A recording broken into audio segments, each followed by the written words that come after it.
हमारे उद्धव बाला साहब ठाकरे के सांसद जो है वो गैर हाजिर हो गए, संसद छोड़ के चले गए, तो हमको ये लगा कि ये बातें उनके कानों तक पहुंचनी चाहिए। आपके खासदार लोग 9 खासदार लोग जो वॉकआउट किए हैं, उससे ये चीज पता चल गई कि आप लोग को हमारे लिए स्टैंड लेना नहीं है। उद्धव साहब से मिलने के लिए कुछ मुस्लिम समाज के लोग गए थे, बॉडीगार्ड ने साइड में कर दिया। ये शिंदे साहब नहीं करते। ये राजनीति का बड़ा दुर्भाग्यपूर्ण चैप्टर है कि संजय राउत जैसे इतने सीनियर सांसद से इस तरह की भाषा का हम लोगों को बिल्कुल एक्सपेक्टेशन नहीं है। ऐसी भाषा उनको इस्तेमाल करना चाहिए कि उनका जो स्टेचर है उसके समांतर जाए, ये उसके स्टेचर के खिलाफ वाली भाषा है। अब रहा सवाल थाना और मुख्यमंत्री के करीबी है या मुख्यमंत्री के साथ फोटो है। महाराष्ट्र में 1960 में हमारा ये स्टेट बना है, आज इतने दिनों में पहली बार ऐसा मुख्यमंत्री बना है जो सामान्य जनता का मुख्यमंत्री है।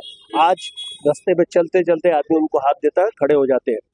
इसके पहले भी मुख्यमंत्री थे, शिवसेना के 8-2.5 साल मुख्यमंत्री थे। जब इसके पहले के मुख्यमंत्री ने एक्सेस ही नहीं दिया किसी को, उनके अगल बगल फटकने का कोई चांस ही नहीं दिया, तो कोई कहां से फोटो खिंचवाएगा और कोई कहां से उनकी तारीफ करेगा।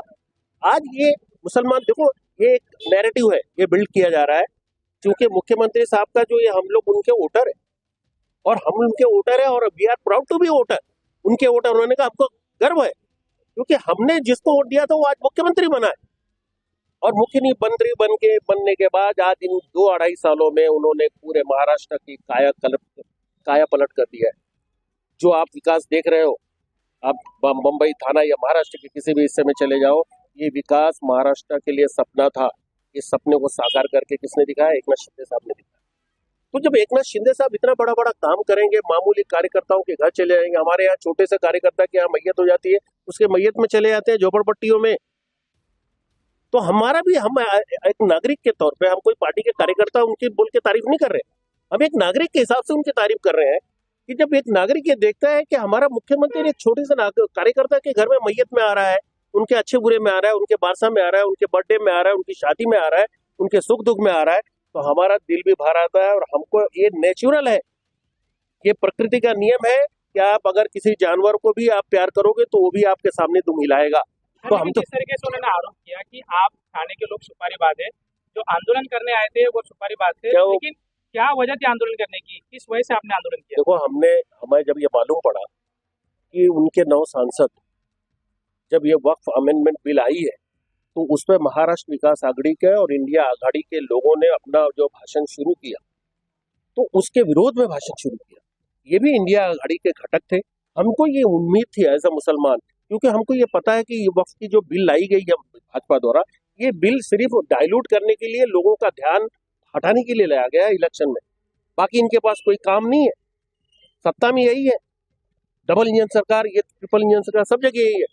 खास करके भाजपा, आज इनके पास अगर कोई चेहरा है तो मुख्यमंत्री का चेहरा है। मैं भाजपा वालों से अनुरोध करूंगा कि मुख्यमंत्री के चेहरे को सामने रखकर अपना आगे का काम करो, वरना आपके 50 सीट के लाले पड़ जाएंगे। तो जब इन्होंने ऐसा ये चिढ़ाने का काम किया और हमने जब सुना कि हमारे उद्धव बाला साहब ठाकरे के सांसद जो है वो गैर हाजिर हो गए, संसद छोड़ के चले गए, तो हमको ये लगा कि ये बातें उनके कानों तक पहुंचनी चाहिए। क्या ऐसा कारण था? उस दिन तो कुछ नहीं था, बिल सिलेक्ट कर ज्वाइंट सिलेक्ट कमेटी में जा रही थी, पहले तो नहीं मालूम था ना आपको। ये तो जब एनडीए आघाड़ी वालों ने इस पर ऑब्जेक्शन उठाया, नीतीश कुमार की पार्टी ने, माननीय रेड्डी, वो आंध्रा की पार्टी ने जब वो उनके ऊपर ऑब्जेक्शन लिया, तब उन्होंने ज्वाइंट सिलेक्ट कमेटी में भेजा। उसके पहले इन्होंने विरोध नहीं किया। इनके 9 सांसद जाके कैंटीन में बैठ के वहां पर आराम से खाना खा रहे हैं। तो हम आहत हुए कहीं ना कहीं। देखो, एज अ मुसलमान हम आहत हुए। हमको ये लगा कि जब मुसलमानों ने इतना दिल से और इतना भरघोष और इतना टूट कर इनको जो है वोट दिया है, आखिरी हद तक वोट दिया है, तो फिर इनको हमारे हित में बात करनी चाहिए थी। अभी आपकी क्या मांग है? जिस तरीके से संजय राउत ने आपका फोटो दिखाकर कहा कि ये गुंडे लोग थे, उद्धव ठाकरे से क्या मांग करना चाहोगे भैया? हम सम्मानीय उद्धव साहब से बोलना चाहेंगे कि आपके जो राज्यसभा में और जो इधर लोकसभा में जो जितने भी सांसद है, ये अपनी पोजीशन क्लियर करें, भूमिका अपनी स्पष्ट करें। अगर ये इस तरह की भूमिका लेंगे तो हमारे मन में जो है ये आएगा कि हमसे गलती हो गई कहीं ना कहीं, और आगे ऐसी गलती हमें नहीं दोहरानी चाहिए। ये हमारी माननीय उद्धव साहब को हमारा निवेदन है कि आपको मुसलमानों ने प्रेम दिया है, उस प्रेम को कायम रखना नहीं रखना ये आपके हाथ में है। और अगर इस तरह का कृत्य हुआ तो आगे आप ग्रांटेड नहीं लेना मुसलमानों का वोट। हमने वोट दिया है और वोट इसलिए दिया था कि हमको लगा था कि जो महाराष्ट्र में आपके साथ जो अन्याय हुआ है, नहीं भाई हमको उसका हक अदा करना पड़ेगा। लेकिन आपके खासदार लोग 9 खासदार लोग जो वॉकआउट किए हैं, उससे ये चीज पता चल गई कि आप लोग को हमारे लिए स्टैंड लेना नहीं है।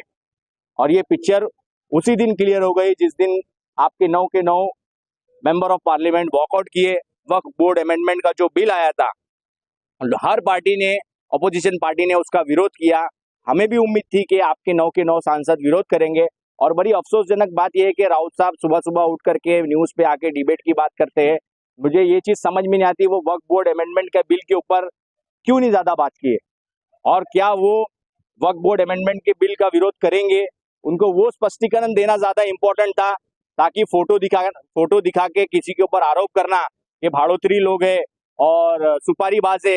वोटिंग के टाइम भी यही दाढ़ी टोपी वाले लोग आपको अपना भाड़ोतरी और सुपारीबाज नहीं दिखे क्या? वोट ले लिए। किस तरीके से लोकसभा में आपने वोट डाला इंडिया अलायंस को, हाँ, आने वाले विधानसभा में किस तरीके से उत्तर मिलेगा? रिजवान भाई, अभी ये खासदारगी के लिए जो इन लोग ने स्टैंड नहीं लिया तो ये बहुत बड़ा क्वेश्चन मार्क हो गया है। अभी मैं कल भी न्यूज में देख रहा था, बहुत सारे लोग कमेंट्स में लिख रहे थे कि भाई यार हमने तो दिलो जान से इनको वोट दिया कि ये लोग हमारे स्टैंड ले गए, लेकिन ये लोग खुद वॉकआउट हो गए। तो सोचना तो पड़ेगा, और ऑप्शन भी बहुत है। संजय राउत साहब फोटो दिखा रहे लोगों का, तो पहला मैं बोलना चाहूंगा कि वो सुबह सुबह वो क्या करते, खाली फोटो में आते, लोगों में नहीं आते। लोगों में जो रहता है ना, उनसे आप बात करें। फोटो दिखाने का काम, अभी तो फोटो तो मैं भी दिखा सकता हूँ। देखिए, ये राजन बिचारे साहब के साथ मैं हूँ, ये देखिए, एक देखो उदय साहब भी मेरे साथ में है। और अभी एक चीज और बताना चाहता हूँ, एक नाथ शिंदे साहब की बात आ रही है। देखो अभी देखो, इसमें ना उदय साहब से मिलने के लिए कुछ मुस्लिम समाज के लोग गए थे, बॉडीगार्ड ने साइड में कर दिया। ये शिंदे साहब नहीं करते, गरीब अमीर जात पात नहीं देखते, कोई भी आया आओ, क्या काम है, क्या प्रॉब्लम है, सबकी तकलीफ सुनते, सबसे बात करते। ये इसको क्या मालूम है संजय राउत साहब को। और रही बात तो बिल के ऊपर, अपना मुस्लिम के लोग गए थे, मुस्लिम लोग गए थे, ये इसका सवाल करना कहता है लोगों को कि आप 9 लोग भागे क्यों। इंडिया अलायंस के लोग बोले, वहां पे विरोध किए, MIM के लोग किए, राष्ट्रवादी के लोग किए, सबने विरोध किया, आप क्यों भागे।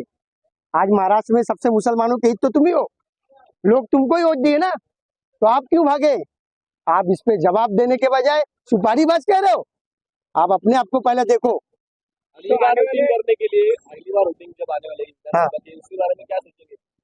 हम लोग टोटल मुख्यमंत्री एक नाथ शिंदे साहब को वंस मोर लाना चाहते हैं, उदय साहब नहीं चाहिए।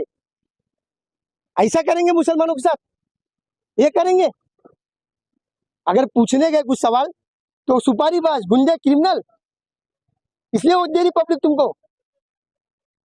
हम लोग वंस मोर वापस मुख्यमंत्री एक नाथ शिंदे साहब को मुख्यमंत्री बनना देखना चाहते हैं।